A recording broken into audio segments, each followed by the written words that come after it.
सभी को प्रणाम। गायत्री मंत्र हमारे साथ साथ। ओम भूर्भुवः स्वः तत्सवितुर्वरेण्यं भर्गो देवस्य धीमहि धियो यो नः प्रचोदयात्। पुस्तक हम पढ़ रहे थे रानी दुर्गावती। पिछला अध्याय अकबर की दुर्भी संधि का कुछ भाग अधूरा रह गया था, उसी को हम आज पूरा करेंगे। रानी ने मंत्री को रोकने की बहुत चेष्टा की, पर अंत में उसका दृढ़ आग्रह देखकर वह चुप हो गई। दिल्ली पहुंचने पर आधार सिंह ने वही बात पाई जिसकी आशंका थी। अकबर ने पहले तो उसी को गुणवाने का शासक अथवा अपना मंत्री बनाने का लालच दिया, पर जब उस पर इसका कोई प्रभाव न पड़ा तो जेल खाने में बंद कर दिया। इसके बाद उसने आसफ खां को शीघ्र ही गोंडवाना पर चढ़ाई करने की तैयारियां करने का आदेश दिया। यद्यपि इतिहास में अकबर को महान कहा गया है और वास्तव में भारत में मुगल साम्राज्य की जड़ को मजबूत जमाने वाला वही था। वह बड़ा दूरदर्शी और प्रतिभाशाली था और बिना पढ़ा लिखा होने पर भी उसने यह काम कर दिखाया जो सैकड़ों विद्वानों के लिए भी संभव नहीं। उसने एक तरफ अपना राज्य चारों तरफ खूब बढ़ाया और दूसरी तरफ प्रजा की रक्षा और सुख सुविधा की वृद्धि करके श्रेष्ठ शासक होने की ख्याति भी प्राप्त की। वह पक्का साम्राज्यवादी था और उत्तर से दक्षिण तक तथा पूरब से पश्चिम तक संपूर्ण देश को अपने अधिकार में कर लेना चाहता था। इसमें उसे बहुत कुछ सफलता भी मिली, पर फिर भी हम रानी दुर्गावती पर चढ़ाई करने की उसकी कार्यवाही का समर्थन किसी प्रकार से नहीं कर सकते। साम्राज्यवादियों के लिए आक्रमण भी दूसरे राजाओं पर चढ़ाई करना और उनका राज्य छीन लेना कोई नई बात नहीं है। सिकंदर महान और चंगेज खां जैसे शासकों ने ही दूर दूर के देशों पर आक्रमण नहीं किया। हमारे भारतीय पुराणों में सैकड़ों चक्रवर्ती नरेशों का उल्लेख है जिन्होंने उस समय तक विदित सभी देशों पर अपनी प्रभुसत्ता स्थापित कर ली थी।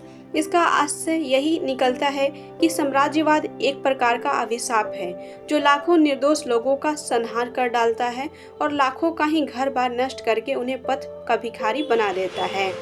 पर अकबर का गोंडवाना पर आक्रमण इस श्रेणी में भी नहीं आता। रानी दुर्गावती से कभी यह आशंका नहीं हो सकती कि वह अकबर की सल्तनत पर आक्रमण करेगी या उसे शत्रुता ठानकर किसी प्रकार से हानि पहुंचाने का ही प्रयत्न करेगी। पर फिर स्त्री पर आक्रमण करना एक प्रकार से कायरता की बात समझी जाती है।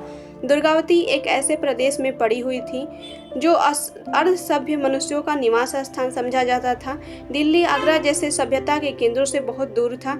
उसका कैसा भी भला या बुरा प्रभाव मुगल साम्राज्य पर नहीं पड़ सकता था, पर इनमें से किसी बात का विचार किए बिना उसने गोंडवाना को रौंद डालने का निश्चय कर लिया। सच है, धन और राज्य की लालसा मनुष्य को न्याय अन्याय के प्रति अंधा बना देती है। वह यह विचार कर ही नहीं सकता कि इसके लिए मुझे लोग भला कहेंगे या बुरा।